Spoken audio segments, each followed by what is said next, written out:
గుంటూరు నగర ప్రజలందరికీ కూడా కూటమి తరపున నూతన సంవత్సర శుభాకాంక్షలు తెలియజేసుకుంటూ మీ అందరికీ కూడా ఒక విన్నపం చేస్తున్నాం. ఎందుకంటే ఇప్పటివరకు పెద్దలు కేంద్ర మంత్రి వర్యులు అలానే మా పశ్చిమ నియోజకవర్గ ఎమ్మెల్యే గారు ఇద్దరు కూడా ఇక్కడ ఉన్నటువంటి పరిస్థితులన్నింటినీ కూడా ప్రజలకు ఎప్పటికప్పుడే వివరిస్తూ ఉన్నారు.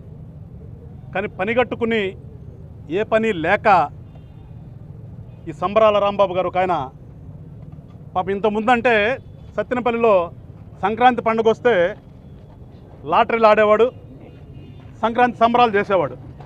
ఇప్పుడేమైనా ఏం పని లేదు, ఇప్పుడు లేక వచ్చి ప్రజల్ని ఏదో మభ్యపెట్టాలి, ప్రజల్ని కన్ఫ్యూజ్ చేయాలి, ఇక్కడేదో జరిగిపోతుంది అని పిచ్చి పిచ్చి ఆలోచనలతో చూసాం. నిన్న కూడా అది ఫ్లెక్స్ పెట్టుకుని వచ్చారు. మరి అంటే వాళ్ళకున్న అలవాటు పోట్ల ఇంకా కూడా ఇచ్చిన టైం ఎంత, వర్క్ మొదలుపెట్టి ఎంతకాలమైంది, ఈలోపే వచ్చేసి ఇక్కడ నానయాగి ఏందో గుంటూరు నాశనం చేస్తున్నామంట. అరే నాశనం చేయటం అనేది మీకు తెలిసిన విద్య. పిచ్చి పిచ్చి పదాలన్నీ వాడుతున్నాడు. ఇప్పుడు ఏ రకంగా ప్రజావేదికను పగలగొట్టారో ప్రజలకు తెలియదా, రాష్ట్ర ప్రజలకు తెలియదా? పగలగొట్టడం అంటే అది ఉపయోగపడేదాన్ని పగలగొట్టి ఈరోజు కూడా ఎట్లాగుంది, పో అక్కడ పో, అక్కడికి వెళ్ళి నువ్వు ఫ్లెక్సీలు పెట్టెళ్ళి. అంతేగాని ఇక్కడ వర్క్ జరుగుతుంది, ఒక పక్కన కనిపిస్తుంది కదా, ఆ దగ్గరని పిల్లర్లు వేస్తున్నారు, ఈ దగ్గర ఉన్నటువంటి చిన్న చిన్న పనులన్నీ చేసుకుంటూ వస్తున్నారు. మేము ఇచ్చిన టైం ఇంకా చెప్పారు మంత్రి గారు, ఇచ్చిన టైంకి ఓపెన్ చేయకపోతే అప్పుడు అడగమన్నాడు. ఏమా ఒక ప్రజాప్రతినిధిగా ఉండి గతంలో మంత్రి చేసినటువంటి నువ్వు వచ్చి ఏదో గుంటూరుని పాడు చేస్తున్నాం.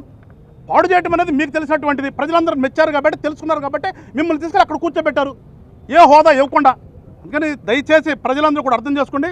వైఎస్ఆర్ పార్టీ వాళ్ళు కూడా చెప్తున్నాం, కూటమి నుంచి మీరు ఇప్పటికైనా సరే ఒక రాజకీయ పార్టీలాగా, రాజకీయ నాయకుల్లాగా మెలగండి. ఒక పని చేసేటప్పుడు నిజంగా ప్రతిపక్ష హోదా కావాలని చెప్పేసి కోర్టు దాకా పోయారు కదా. ప్రతిపక్ష పాత్ర అంటే ఏదైనా కన్స్ట్రక్టివ్గా మేమేమైనా తప్పు చేస్తే చూపించండి వచ్చి, అంతేగాని ఏమీ లేకుండా వచ్చేసి రోడ్డు మీదకి వచ్చేసి ఏదో అరిస్తే ప్రజలు ఏదో మిమ్మల్ని మెచ్చుతారు, ఏదో చెప్పంగానే ఏదో హావభావాలు కొంచెం ఉన్నాయి కాబట్టి, కొంచెం మాట్లాడే చతురత ఉంది కాబట్టి నీ చతురతను నమ్ముతారు అనుకోవటం నీ అవివేకం. రాంబాబు గారు దయచేసి చెప్తున్నాం, మేము అభివృద్ధి కారకులమే, మీకులాగా వినాశకారకులం కాదు. మేము అభివృద్ధి చేస్తున్నాము, చూడండి. ఎక్కడైనా ఇబ్బంది అనిపించినప్పుడు చెప్పండి, దాన్ని ఒక సహేతుకంగా చెప్పండి, మేము స్వీకరిస్తాము, ఆ ముందుకెళ్తాం. కానీ ఇవాళ నీ దగ్గర సలహాలు తీసుకోవాల్సినటువంటి పరిస్థితిలో కూటమిలో నాయకులు లేరు. మాకు అవగాహన ఉంది, ఆలోచన ఉంది, అన్నీ ఉన్నాయి. నీకులాగా అహంకారం లేదు. అహంకారంతో ప్రజావేదికను పగలగొట్టేటువంటి నువ్వు వచ్చి ఇక్కడ మాకేదో అది లేదు ఇది లేదు అని అంటే తప్పు. నీ వయసుకి కరెక్ట్ కాదు. నీ వయసుకు తగ్గట్టుగా మేమేమైనా అనాలంటే కూడా నాకు కూడా బాధ వస్తుంది. దయచేసి మీరు చూస్తూ ఉండండి. మేము బ్రిడ్జి కట్టిన తర్వాత ఏ రకంగా ప్రజలకు ఉపయోగపడుతుందో అప్పుడు వచ్చి మీకు చేతనైతే అక్కడ 4 పూలేసి కొబ్బరికాయ కొట్టాలండి. అదర్వైజ్ మీరు కామ్గా ఉంటే మా పని మేము చేసుకుంటాం. మరొకసారి గుంటూరు ప్రజలందరూ కూడా ఆ పిచ్చాళ్ళ మాటలు నమ్మద్దమ్మా.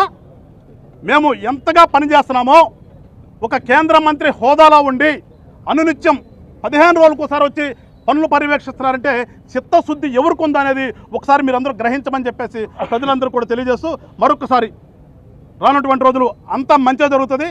గుంటూరు నగరాన్ని కార్పొరేషన్ అంటే ఏ రకంగా ఉంటుందో ఆ రకంగా తీర్చిదిద్దే పనిలో ఇవాళ మా నాయకులు కానీ అధికారులు కానీ ఉన్నారు. మీరందరూ కూడా సహకారం అందించండి, మంచి పట్టణంగా తయారు చేసుకుందామని చెప్పేసి అందరికీ తెలియజేసుకుంటూ సెలవు తీసుకుంటాను. జై హింద్, జై జనసేన.